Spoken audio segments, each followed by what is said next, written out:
Hello bachcho, let's read the question. Question says a line L is tangent to both the ellipse x square upon 25 plus y square upon 9 equal to 1 and the circle x square plus y square equal to 16. Theta is acute angle made by the line L with the major axis of the ellipse. Then theta equal to arc of sine 3 by 4, theta equal to arc of cos 3 by 4, length of common tangent is 7 root 3 by 4 and length of common tangent is 3 root 7 by 4.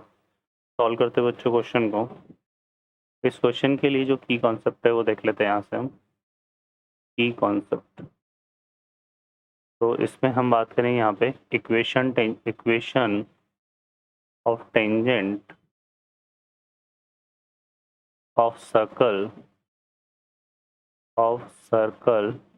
x square plus y square equal to a square is equal to y equal to mx plus minus a under root 1 plus m square, and equation of tangent of ellipse ये हमारा define होता है किससे, x square upon a square plus y square upon b square equal to 1 से। ठीक है बच्चों, अब हम बात कर equation of tangent of the ellipse, ये हमारा डिफाइन होता है किससे, y equal to m x plus minus under root of a square m square plus b square से। ठीक है, सॉल्व करते हैं क्वेश्चन को। इस क्वेश्चन में हमें दो कर्व गिवन है और इन दोनों के लिए जो कॉमन टेंजेंट है वो क्या है, एल है।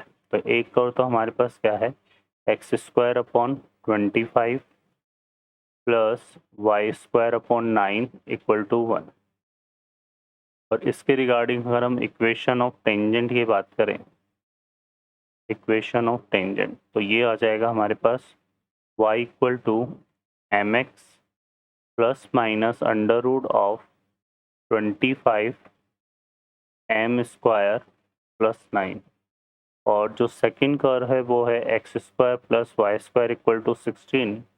इसके रिगार्डिंग अगर हम इक्वेशन ऑफ टेंजेंट की बात करें तो वो हमारा हो जाएगा y equal to m x plus minus under root of 1 plus m square, यहाँ पे आएगा plus minus a under root of 1 पर। ए की वैल्यू कितनी है यहाँ पे 4 है, तो यहाँ से 4 आ जाएगा।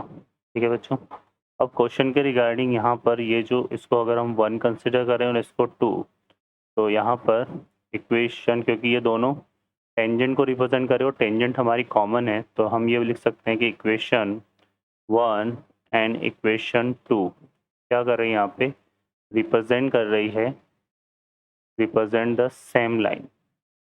एक ही लाइन को रिप्रेजेंट कर रहे हैं और एक ही लाइन को रिप्रेजेंट कर रहे हैं, तो यहाँ पर क्या होगा, y equal to m x तो दोनों में आ रहा है, तो जो कंपेरिजन करेंगे पार्ट वो हो जाएगा हमारा under root of 25 m square plus 9 equal to 4 under root of 1 plus m square. इसको सॉल्व करते हैं तो दोनों साइड स्क्वायर कर देते हैं यहाँ से, तो हमारे पास बनेगा 25 m square plus 9 equal to, ये हो जाएगा कितना 16, और मल्टीप्लाई भी कर देते हैं अंदर, तो ये आएगा 16 प्लस 16 एम स्क्वायर। इसको सिंप्लीफाई करते हैं यहाँ से, तो 16 एम स्क्वायर 25 माइनस 16 बनेगा, तो ये आएगा 9 एम स्क्वायर, और इस 9 को इस तरफ लेके आएंगे तो 16 माइनस 9 कितना हो जाएगा 7, तो implies that M square equal to आ जाएगा 7/9, और इसको सॉल्व करते हैं तो m की जो वैल्यू है वो हो जाएगी प्लस माइनस रूट 7/3। ओके बच्चों, अब क्वेश्चन में यहाँ पे देखो m किसको रिप्रेजेंट कर रहा है, स्लोप ऑफ टेंजेंट को, और जो लाइन है और जो टेंजेंट है वो थीटा एंगल फॉर्म कर रही है with the major axis. Major axis किसको रिप्रेजेंट कर रहा है, मेजर एक्सेस रिप्रेजेंट करेगा स्टैंडर्ड इलिप्स के रिगार्डिंग एक्स एक्सेस को।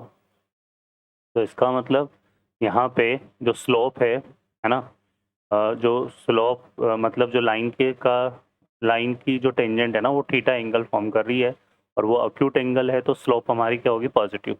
तो m इक्वल टू हम केवल और केवल यहाँ पे रूट 7/3 कंसिडर करेंगे, जो कि किसके इक्वल हो जाएगा, tan थीटा के। ठीक है, अब हमें यहाँ पर थीटा को साइन और कॉस की फॉर्म में फाइंड करना पड़ेगा, तो इसके लिए हम राइट एंगल ट्रायंगल को फॉलो करेंगे। अब tan थीटा क्या होता है, परपेंडिकुलर अपॉन बेस होता है, तो परपेंडिकुलर √7 बेस ये हो गया। हाइपोटेनस क्या हो जाएगा, परपेंडिकुलर का स्क्वायर प्लस बेस का स्क्वायर, तो ये आ जाएगा 9 + 7।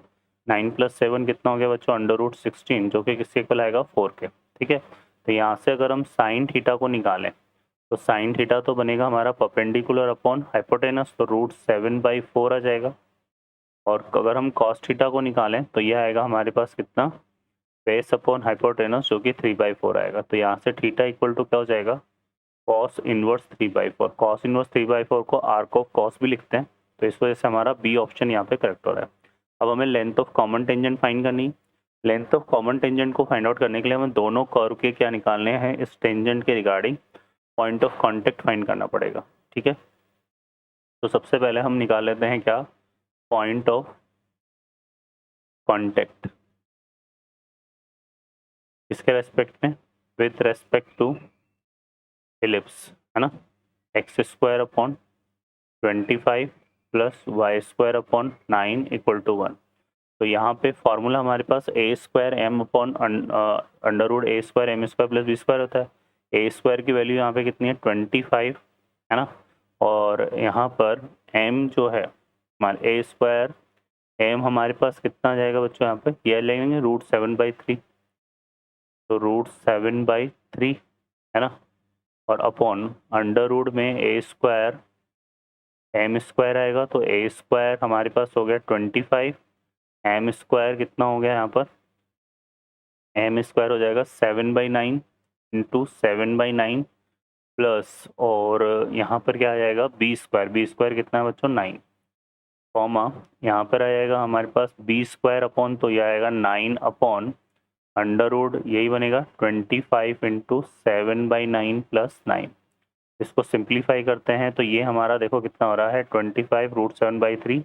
इसको सॉल्व करेंगे तो 9 9 जा कितना हो गया 81, 25 7 जा हो गया 175, 175 + 81 कितना हो गया बच्चों 256। 256 का अंडर रूट कितना होता है 16 और 9 का 3, तो हमारे पास पे आएगा 25 √7/3 अपॉन 16/3। ठीक है, और यहाँ पे आएगा 9 अपॉन कितना 16/3। अब इसको सॉल्व करते हैं यहाँ से, तो ये हमारे पास हो गया होगा 3 से 3 कैंसिल हो गया यहाँ पे। ठीक है, और ये क्या हो गया 3 से 3 तो कैंसिल हो जाएगा, तो यहाँ से आ जाएगा हमारे पास इक्वल टू कितना 25 √7/16, और ये आ जाएगा कितना 9/9 3 ज़ा 27 होता है ना, तो ये आएगा 27/16। ठीक है बच्चों, तो ये तो आ गया पॉइंट ऑफ कांटेक्ट किसके रेस्पेक्ट में, इलिप्स के रेस्पेक्ट में। अब हम फाइंड करेंगे यहाँ पे क्या, point of contact, point of contact with respect to circle x² + y² = 16। तो इसके लिए जो फार्मूला होगा क्या आ जाएगा हमारे पास am upon under root 1 + m²। तो a की वैल्यू तो यहाँ पर इससे आ जाएगी 4, तो ये बनेगा 4, m की वैल्यू हम क्या लेंगे √7/3, और अपॉन अंडर रूट 1 + m² करेंगे तो 1 + √7/3 मतलब 7/9। ठीक है, कॉमा, और यहाँ पे आ जाएगा a मतलब कितना हो गया 4 अपॉन अंडर रूट 1 + m², तो ये आ जाएगा 7/9। इसको सिंप्लीफाई करते हैं यहाँ से, तो ये बन रहा है हमारे पास कितना 16/9, तो 16/9 कितना हो गया बच्चों 4/3। 4/3 से 4/3 कैंसिल होगा, तो यहाँ रिमेनिंग √7 बचेगा। यहाँ पे भी 4/3 आएगा, तो 4 से 4 कैंसिल, तो यहाँ रिमेनिंग 3 बचेगा। तो ये इसका रेस्पेक्ट में पॉइंट ऑफ कांटेक्ट आ गया। अब हमें क्या फाइंड करना है इन दोनों पॉइंट के बीच में, इसको अगर हम यहाँ से P ले लें और इसको अगर Q ले लें, तो हमारे पास जो लेंथ ऑफ कॉमन टेंजेंट जो है, लेंथ ऑफ कॉमन टेंजेंट, ये हमारा किससे डिफाइन हुआ, डिस्टेंस PQ से। तो फॉर्मूला लगाते हैं यहाँ पे अंडर रूट ऑफ, यहाँ पर देखो क्या है 25 √7/16 माइनस √7 का होल स्क्वायर प्लस यहाँ से आ जाएगा 27/16 -3 का होल स्क्वायर। इसको सॉल्व करेंगे तो √7 तो 16√7 25√7 माइनस 16√7 करेंगे तो रिमेनिंग कितना बचेगा 9√7/16 का होल स्क्वायर, है ना।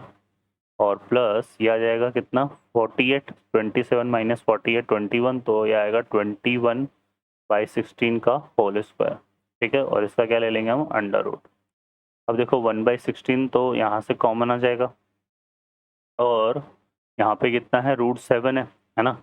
और ये 7 3 जा 21 होता है, तो 3 का स्क्वायर हम कॉमन लें तो बाहर से 3 भी आ जाएगा, तो यहाँ से एक 3 को हम बाहर ले लेंगे। तो अब हमारे पास कितना बचेगा यहाँ से बचेगा 3√7 का स्क्वायर, 3√7 का स्क्वायर, और यहाँ से बचेगा कितना 7 का स्क्वायर।